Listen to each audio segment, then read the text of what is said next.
The Labour Party, in a nutshell. The Labour Party has traditionally been considered left-wing or centre-left. Now, left of centre politics basically means that support for social change towards a more egalitarian society. It basically means to introduce policies that will make society more equal. The Labour Party has always broadly been in favour of socialism and advocated socialist policies such as public ownership of key industries, government intervention into the economy, the redistribution of wealth, increased rights for workers, the welfare state, and that includes a publicly funded healthcare system and education. It was a party founded by the unions to represent the interests of working class people, and its links with the unions has always been a defining characteristic of the party.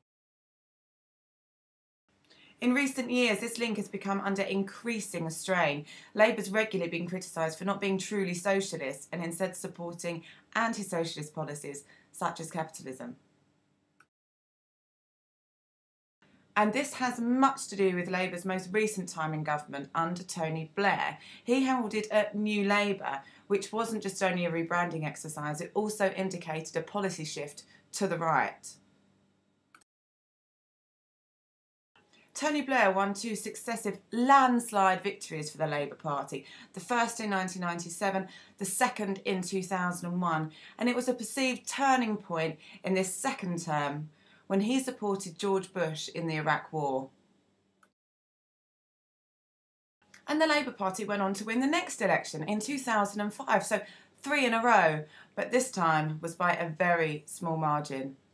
And leadership moved from Tony Blair to Gordon Brown. At the next election there was a hung parliament, which means there was no overall majority. Labour, in theory, could have carried on in government could they find somebody to form a coalition with. Instead, a coalition was formed between the Conservatives and the Liberal Democrats.